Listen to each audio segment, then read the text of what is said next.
con el auspicio del Grupo Digama. Bienvenidos a Rumbo Minero. César, ¿cómo estás? Qué gusto, Jorge. Bien, una semana súper importante. Expomina fue un éxito rotundo, César. Realmente una gran participación del sector minero. Creo que se ha avanzado mucho en minería después de Expomina.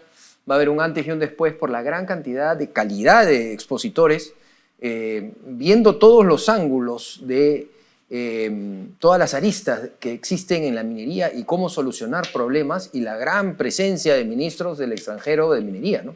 Efectivamente, algo de lo cual hay que enorgullecernos, no solamente como Grupo Digama, que promovimos Expomina en su versión 2024, sino también como peruanos, porque es una contribución sustantiva que se ha hecho a la principal palanca y motor de desarrollo económico de nuestro país. En los sucesivos, además, programas vamos a dar cuenta ya con detalle de cómo ha sido Expomina 2024. Así es, vamos a tener en este programa a Juan Cheput para hablar un poco de lo que es la minería ilegal y el problema que está viendo, sobre todo político, siendo él un especialista en política.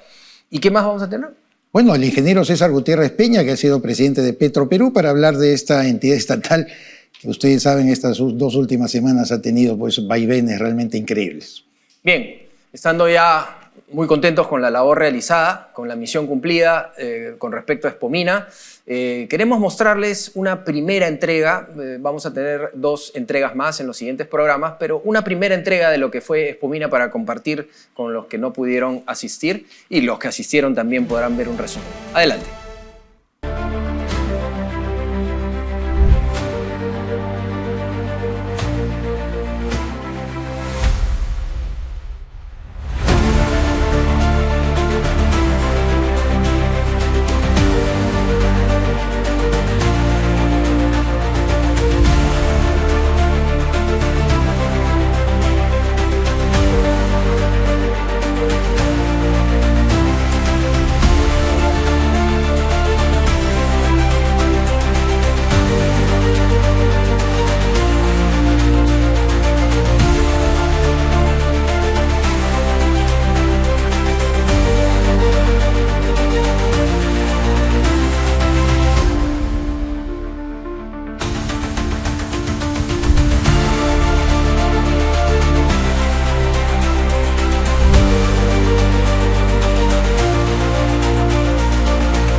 Estas son las principales noticias mineras de la semana.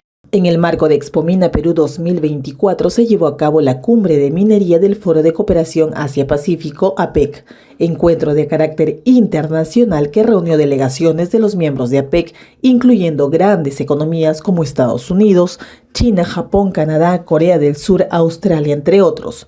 El evento fue encabezado por Rómulo Mucho, ministro de Energía y Minas, quien destacó la presencia de numerosos países de tradición minera en la reunión y las oportunidades que existen en el sector gracias a la innovación, la inclusión y el rol que los minerales tendrán en el mundo. Como parte de las actividades del primer día de Expomina Perú 2024, se desarrolló el conversatorio de minería ilegal. Durante la conferencia, Darío Segarra, presidente del Consejo Directivo del Instituto de Ingenieros de Minas del Perú, indicó que su institución realizó recientemente un análisis del proceso de formalización y encontró que no existe un ente rector que se haga 100% responsable del mismo. Contar con uno se convertiría en una gran muestra de decisión política para combatir frontalmente a la minería ilegal, dijo. Bien, nos encontramos ya con Juan Cheput, ex congresista de la República y ex ministro de Trabajo y Promoción del Empleo. Juan, bienvenido a Rumbo Minero. ¿Cómo estás? Encantado, Jorge.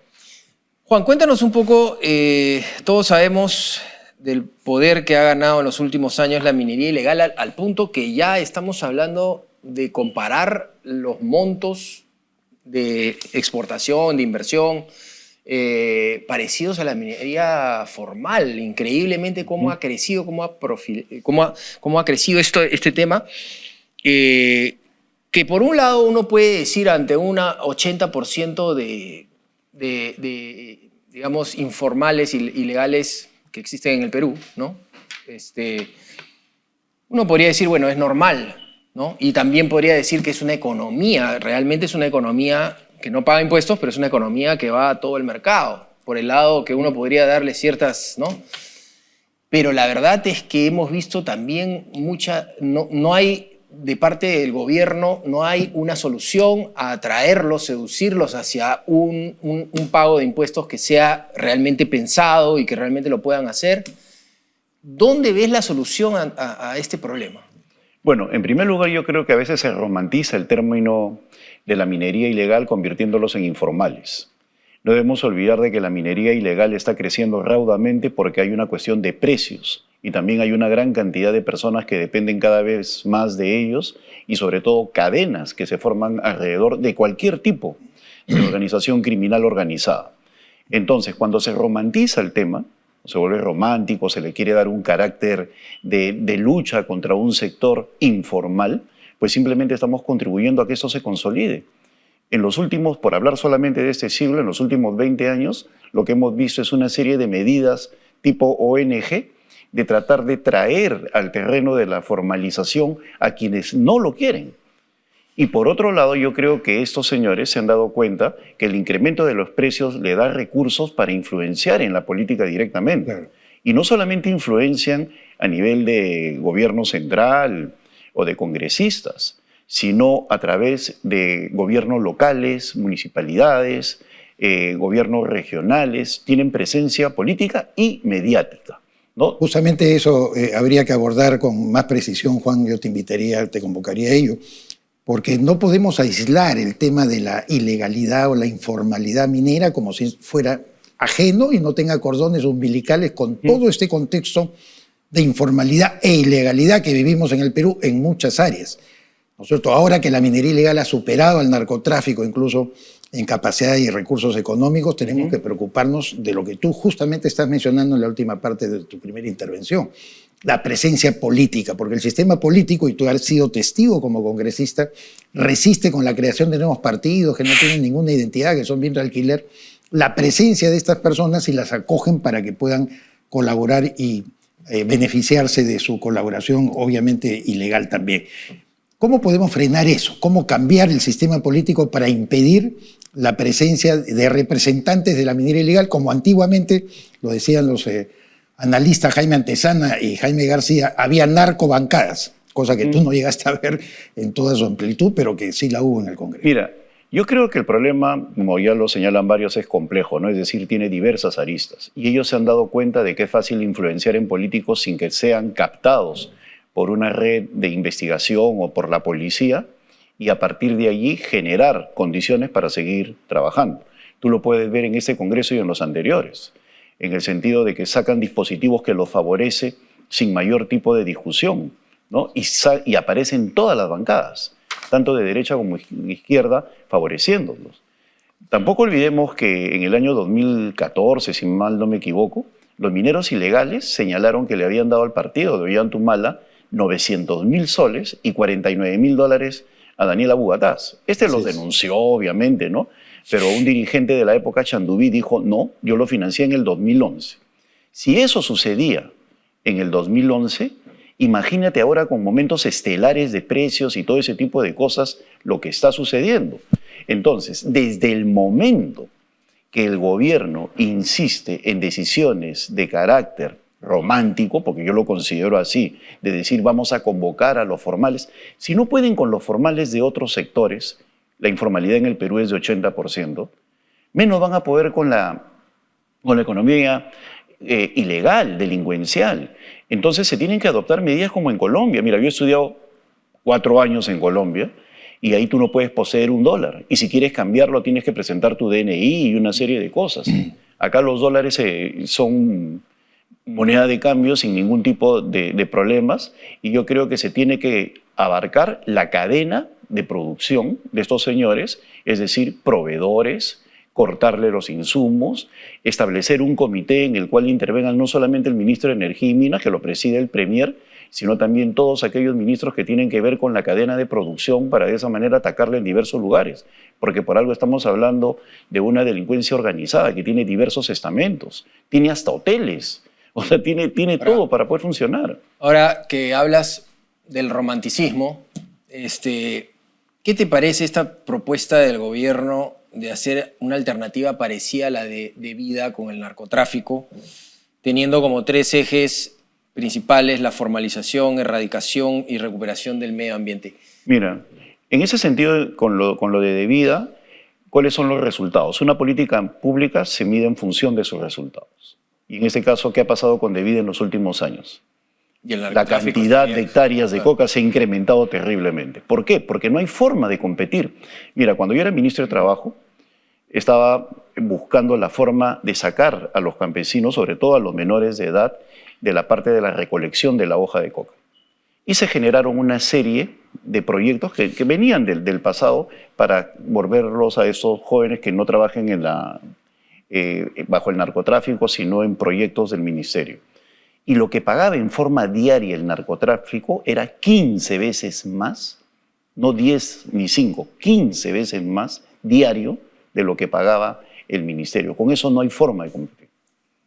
Así de simple, en época de cosecha. No hay forma de competir. Además, Juan, el hecho de, como tú bien dices, o sea, el hecho de un plan que no ha funcionado, tratar de meterlo a un lugar donde tenemos problemas, pero no ha funcionado. Tú normalmente metes a esos lugares programas que han funcionado. Es como el Reinfo. Yo no sé por qué se insiste en el Reinfo, ¿no? O sea, tú quieres darle características al Reinfo de que es el mecanismo para que estos señores se puedan volver formales. Pero ¿qué es lo que han logrado? Se han dado cuenta de los vacíos de este programa y dicen, mientras yo me inscribo, nadie me puede La policía detener. no te puede tocar. Entonces me inscribo y luego lo saboteo, genero cualquier tipo de Y esperemos que el discusión. Congreso en diciembre no amplíe el Reinfo, que parece que es lo que va a pasar, ¿no? Yo creo que va a pasar eso por 2 sencillas razones. La primera, la incapacidad política del gobierno y del ministro. Y cuando hablo de incapacidad política no estoy hablando de su formación profesional, sino que la política consiste en formar opinión. La política consiste en enfrentar las corrientes diversas de opinión y salir al frente defendiendo tu proyecto o lo que tú crees. Y con ministros con complejo de inferioridad que no salen al frente, que no discuten, que no se enfrentan, pues simplemente esto marcha por inercia a cualquier lugar. En segundo lugar, estamos en año electoral. En diciembre entramos al año electoral, ¿no? Ya en 2025 estamos hablando de un año francamente electoral. Entonces va a ser muy difícil que aquellas agrupaciones políticas que requieren o que han requerido ya antes de dinero que viene de estas instancias vaya en contra de ellos. Y además los van a amenazar con marchas y todo ese tipo de cosas.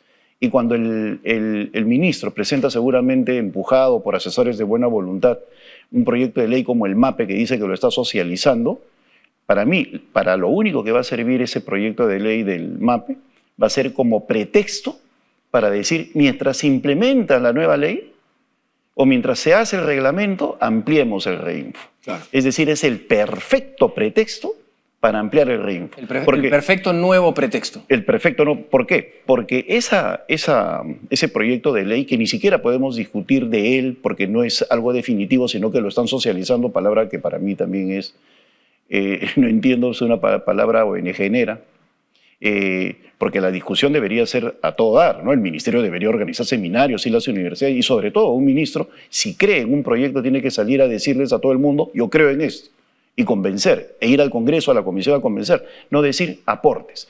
Cuando dice aportes, termina el periodo de aportes y le dan forma a lo que le han enviado como aporte. De ahí tenemos otros meses más, entonces, ¿qué va a suceder? Cuando llegue diciembre, el ministro va a decir, miren, acá tengo el proyecto de ley, lo voy a presentar, pero mientras esto se discute, ampliamos un añito más, o 2, o 3, claro, o 4, ¿no? Bien. Entonces eso no puede ser así. Muchísimas gracias, Juan Cheput.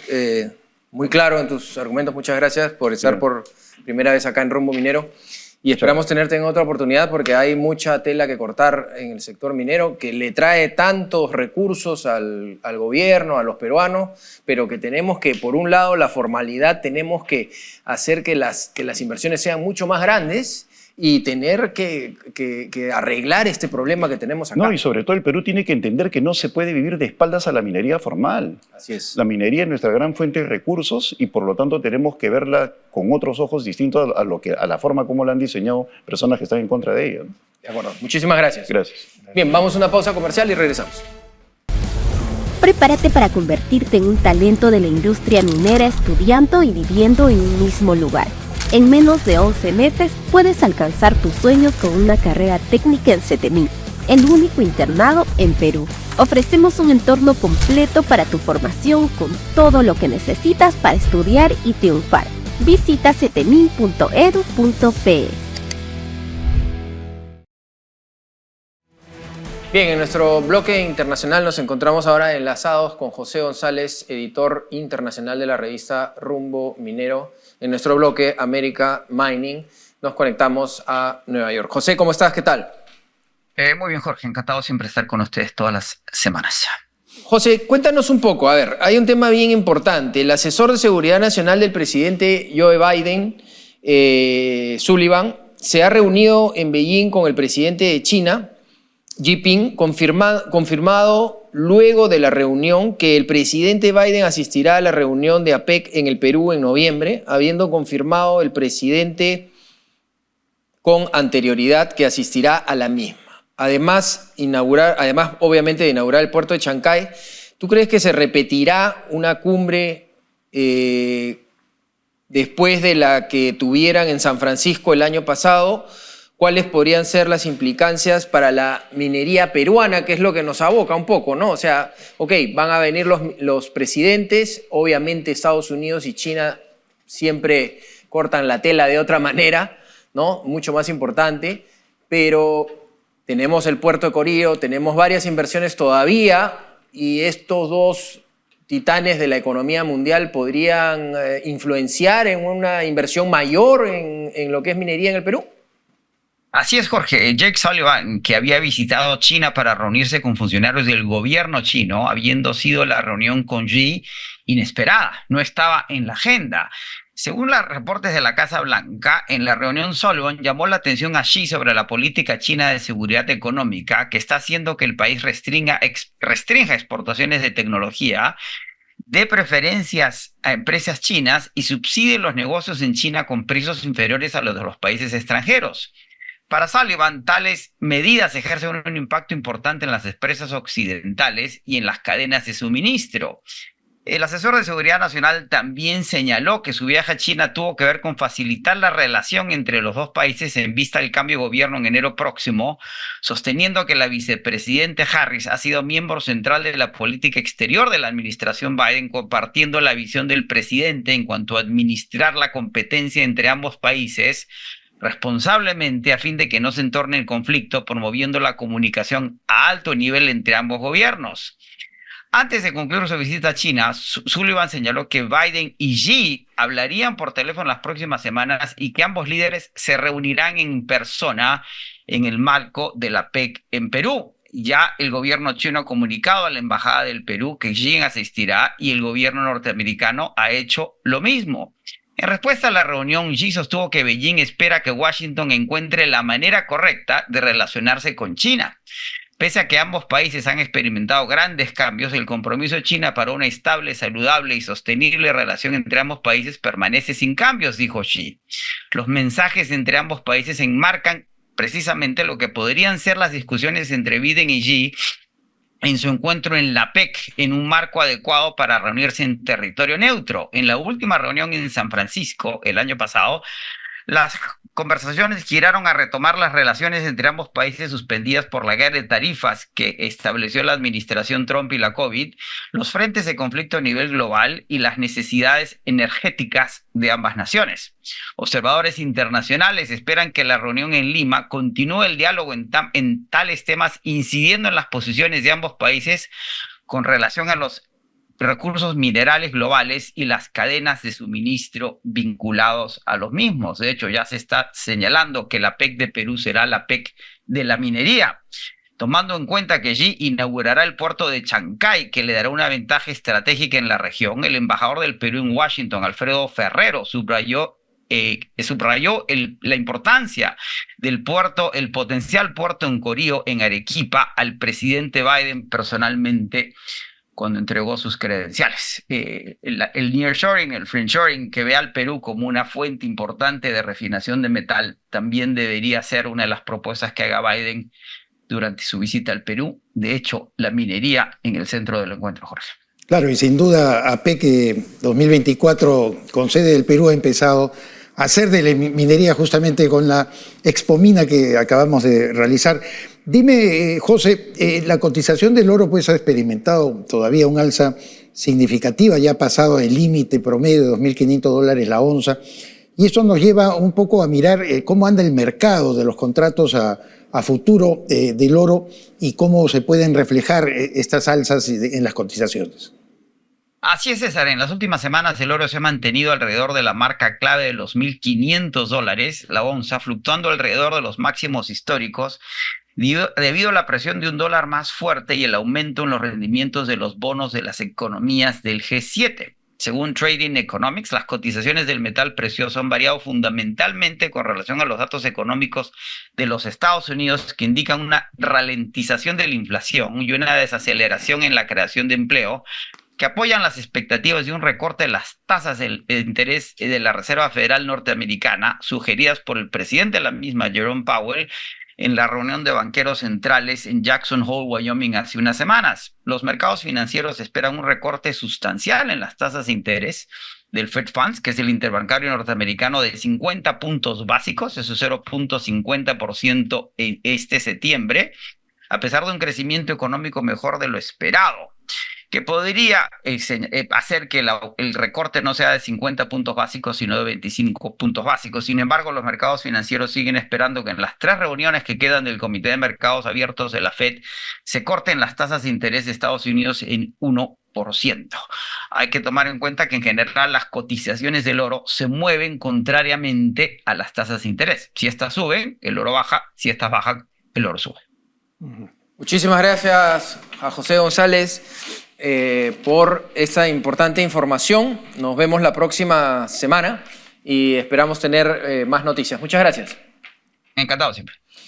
Bien, mostrarles por supuesto la revista Rumbo Minero Líder. Si usted es cliente o es proveedor del sector minero o quiere serlo, tome ya su paquete anual de la revista Rumbo Minero y todas sus redes sociales. Realmente una revista muy importante, una de las mejores revistas de Sudamérica, tanto en su contenido como en todo lo que significa también America Mining. Entre a www.rumbominero.com y podrá acceder a la revista de manera virtual y gratuita para que todos puedan saber un poco más sobre minería. César.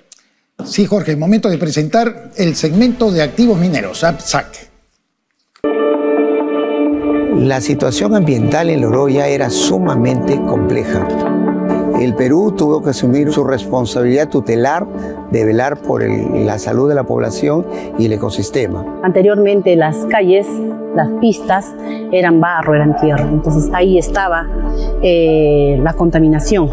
Y eso ha cambiado, porque ya ha tapado, ha remediado ya activos mineros. Ya se ha cubierto todo lo que se ha envenenado, digamos, la ambientación.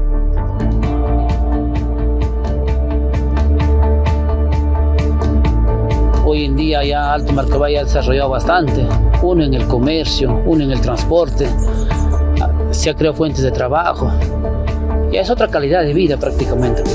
Este lugar, como dice, ha desarrollado bastante, ¿no? Gracias a eso ya tenemos un desarrollo más de nuestra asociación de acá de Alto Marcabay, ¿no? Inclusive los animales anteriormente sufrían de la renguera que se habla. La renguera, unos animalitos que no podían caminar por los pastos, por la contaminación, todo. Hoy en día desapareció esa enfermedad. En estos espacios, con suelos expuestos, con suelos contaminados, jugaba con mi hermano, con mis amigos, con mi familia. Me llena de alegría trabajar en una empresa que ha hecho el cambio en Loroyo. Los niños de hoy tienen una realidad totalmente distinta.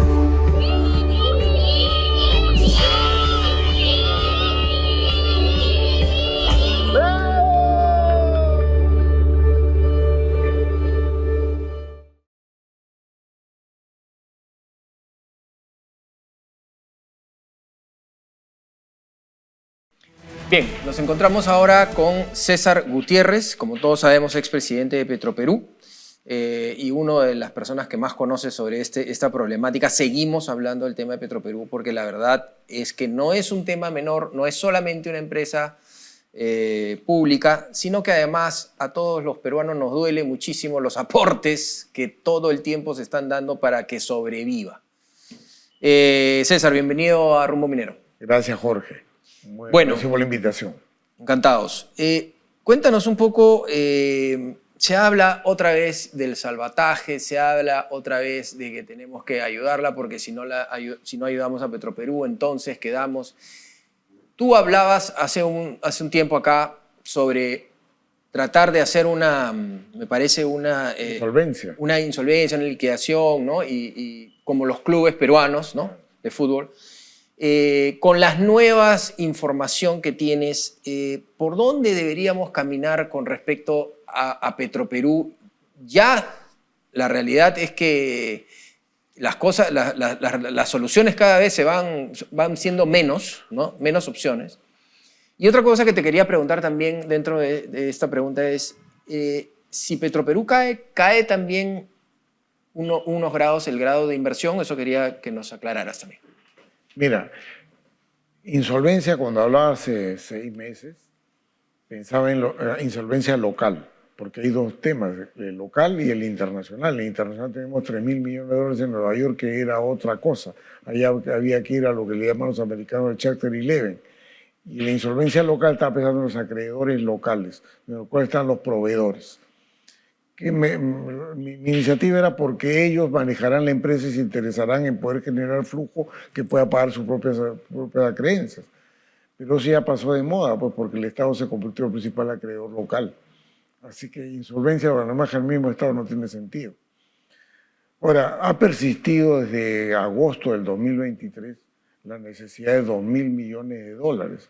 Es un tema que se viene repitiendo. Y el presidente de Petroperú también lo ha repetido recientemente en una entrevista que dio al Diario del Comercio. 2.000 millones de dólares de urgencia de capital. Más allá del tema de reestructuración. Se habla inclusive en un pedido de precisiones de parte del director de Petroperú que podría irse a la quiebra, ¿no? Entonces yo digo, no se puede ir a la quiebra ni se puede ir a la liquidación porque tenemos un problema afuera. Los contratos de los bonos indican que solo el indicativo de quiebra o liquidación implicaría que los bonos no los cobren al día siguiente. O sea, bonos tenemos 1.000 millones en 2032, 2.000 millones en 2047. La declaratoria de quiebra e insolvencia significaría que vengan por 3.000 millones de dólares en este momento. Si bien es cierto, el Estado no ha avalado, el Estado es su propietario. Y si el Estado Pero si vas a dar 2.000 millones... Claro, por eso es otro tema. Entonces, los 3.000 millones de cobranza en estos momentos pasarían de todas maneras al Estado peruano y van a demandar al Estado peruano por ser propietario. Por eso no puedes hablar ni de quiebra ni de insolvencia. Tienes que ver cómo solucionar el problema inmediato. Los 2.000 millones es un imposible, porque el déficit fiscal te limita, está sobrepasado largamente. Estamos hablando más que un Tía María que celebramos por un lado y por otro lado quieren... Claro, no, es más, estamos hablando de más de un Chancay.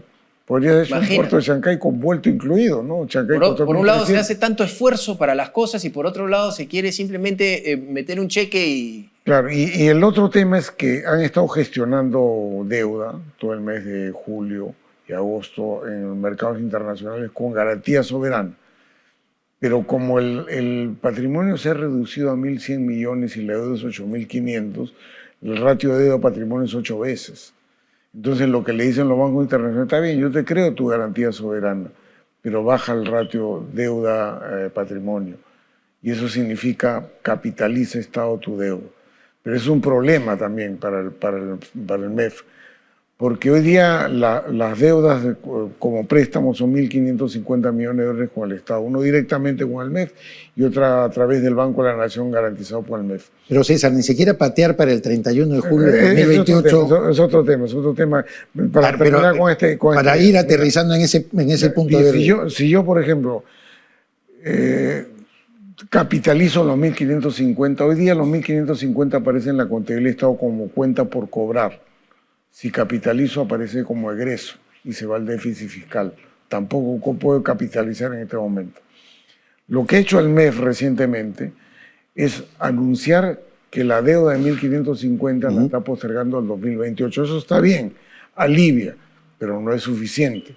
El tema es cómo va a bajar el ratio de deuda a patrimonio. Va a tener que pensar el MEF de capitalizar algo, no este año porque no puede, y ver cómo lo cuadra en el presupuesto del año 2025. Va a ser obligatorio eso, porque con eso no puedes ni vender, porque sencillamente el flujo es negativo entre ingresos y egresos. El Estado va a tener que bañarse con parte de eso. Ahora, los 2.000 millones son imposibles. Entonces, ¿qué es lo que decía sobre los 2.000 ¿Cuáles son las millones? soluciones? Mira, lo que yo decía, la postergación, la hablé siempre y bueno, ya se hizo. Ahora lo que falta es, ¿por qué necesitan dinero en efectivo? Porque tienen pago pendiente a proveedores que le pueden cortar el suministro. Cortar el suministro es paralizar la refinería, menos ingresos para pagar deuda. Entonces, ¿qué es lo que yo sugiero? El Estado puede darle aval a las cuentas por cobrar. Tienes una factura por cobrar, proveedor, yo te la avalo. Que se vayan a la banca comercial a descontar con el aval del Estado, podrían descontarlo. Con eso superas el problema de corto plazo. Pero el problema de largo plazo vas a tener que capitalizar deuda el otro año y luego vendrá pues la gestión. La gestión es otra de ser creíble que con los flujos futuros bajarás deuda y pensarás en vender al privado o cómo harás en la decisión política. Pero si no le dan el dinero que necesita, se va de cabeza igual. No, pero yo decía por eso, no le des efectivo, dale garantía. Ok. Garantía. ¿Qué ocurre? Pero corres el riesgo que luego nuevamente caigan en la falta de dinero, diría. Ya, los ingresos futuros de Petroperú se ven un fideicomiso. Y en el caso, que no mi haya pregunta era liberalidad. en la calificación país. Digamos. Ante una caída digamos, que ya no funcione Petroperú, ¿la calificación país sufre algo? No sufriría, no está atado como... Pero sí sufriría porque se vendrían los acreedores y tendrías que pagar, se va el déficit fiscal y ahí sí te el riesgo. ¿Acreedores? Se cae. Claro. No por el efecto de la caída de Petro, sino porque la caída te lleva a absorber cuentas que deben significar mayor déficit fiscal y con eso sí necesariamente pierdes el... Ahora, en tu condición de consultor sobre estos temas, César, ¿cómo observas el sector privado? Incluso desde la propuesta de reestructuración que hizo el directorio de Oliver Stark respecto a tener un PMO, participación, gobernanza, transparencia, en fin, ¿cómo observas tú como consultor el ánimo del sector privado para mirar de cerca a Petroperú o está bastante alejado de interesarse por ello? Localmente nadie tiene el manejo de eso. Son cantidades muy grandes. Estás hablando de compras por 4.000 millones de dólares al año del insumo crudo y ventas de cerca de 5.000 para tus clientes. No hay privado local que pueda hacerse cargo de eso, menos aún de gestionar una refinería. Tienes que ir al mercado internacional, pero no puedes venderlo. Lo que podría hacer tener un gestor, pero sí hay que tener cuidado, ¿no? El gestor tiene enorme responsabilidad.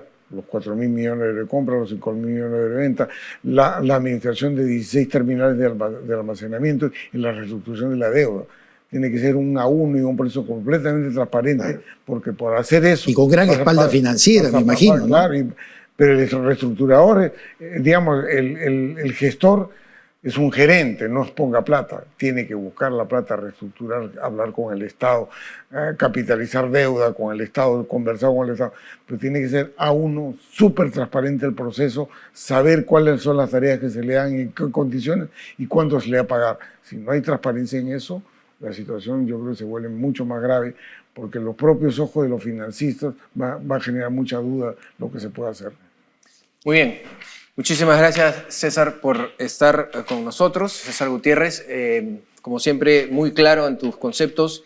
Hay mucho pan por rebanar. Vamos a ver qué pasa en estos días, pero creo que esta entrevista va a servir para que escuchen los del gobierno las alternativas serias que hay, teniendo en cuenta todo lo que puede pasar afuera y adentro, ¿no? No solamente hay que mirar el problema de la empresa dentro de un Estado que se puede comprometer por las decisiones que toman sobre la empresa. Siendo una empresa pública, claro. Claro, por excelente. Muchísimas gracias, César. Gracias, Jorge. Gracias, César. Bien, vamos ahora a una pausa comercial. ¿Listo?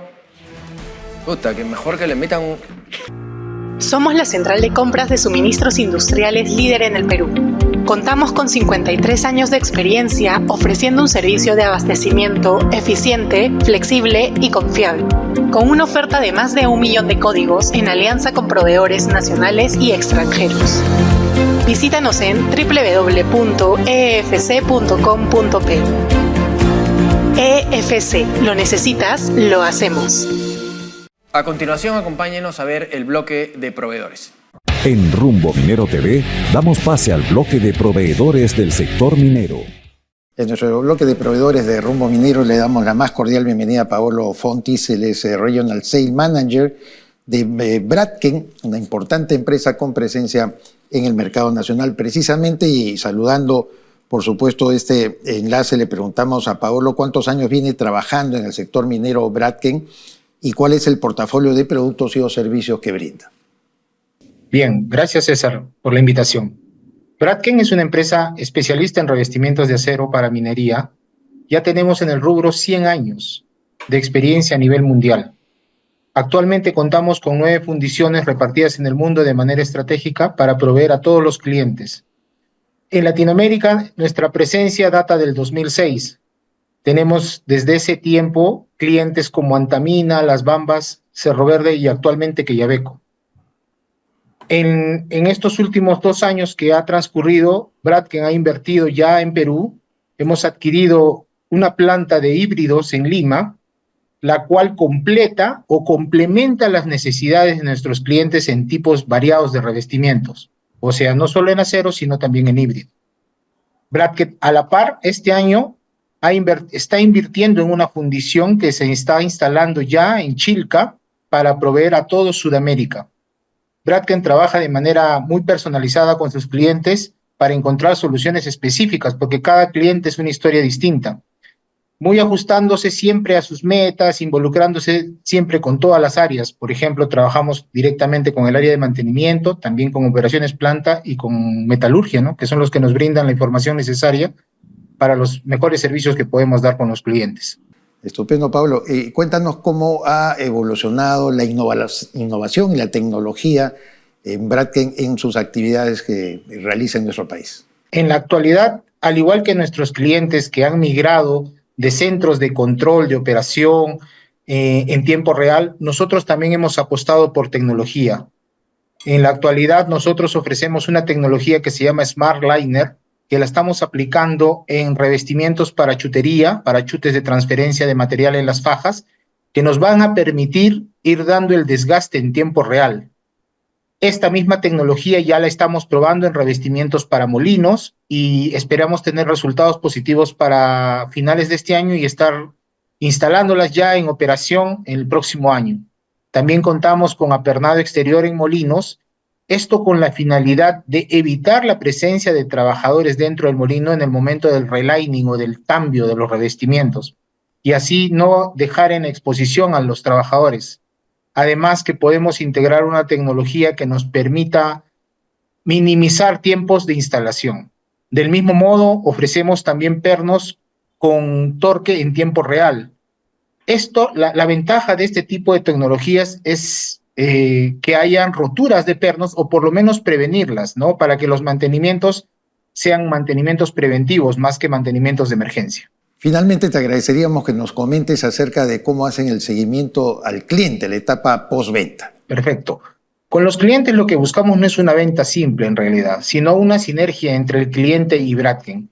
Para eso nuestros servicios postventa son planes de capacitación, lo que comúnmente se conocen como workshops, inspección ultrasonido, escáner láser, ¿no? Este escaneo láser, por ejemplo, nos permite remitir reportes de desgaste. Normalmente en campañas de 6 o 12 meses de algunos equipos como molinos, los podemos ir previniendo para darles la fecha exacta de cambio. También hacemos simulaciones de trayectoria de carga, optimización de diseños, análisis de elementos finitos y cualquier otro trabajo en evaluación de data, ya sea metalúrgico o mecánico, que pueda requerir el cliente. Muchas gracias a Paolo Fontis, Regional Sales Manager de Bradken, por esta interesante entrevista, deseándole éxitos, por supuesto, en la gestión hacia el futuro. Una pausa comercial y volvemos en Rumbo Minero.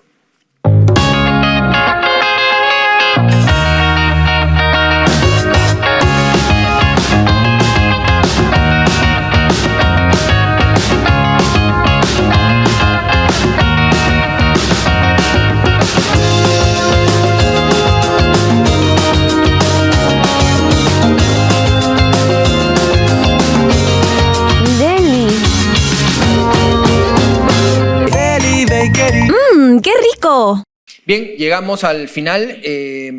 Definitivamente ha sido una semana de mucho trabajo, pero con la satisfacción de la tarea cumplida, César, sobre este trabajo que se ha realizado sobre esta gran feria Expomina. Realmente todo como debe ser. Creo que ha sido, como tú bien dijiste, un aporte del Grupo de Gama al Perú.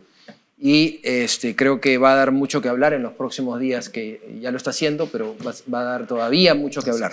Reiterando además que vamos a ofrecer en los próximos programas unos resúmenes muy interesantes que van a hacerle recordar a quienes asistieron la importancia de los foros que nosotros hemos constituido en Expomina 2024, como las personas que no pudieron estar. Pero comentar también que vamos a continuar con la dinámica de las entrevistas. Hemos tenido a Juan Cheput, que muy bien ha abordado el tema de la minería ilegal y haciendo comprender a todos los peruanos que en realidad es uno de los tantos rubros de ilegalidad que se está practicando en el Perú.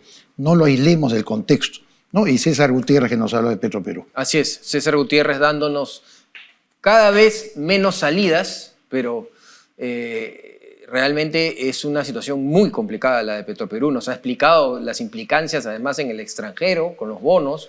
Creo que necesitamos tomar decisiones inmediatas o hacer un plan que se cumpla.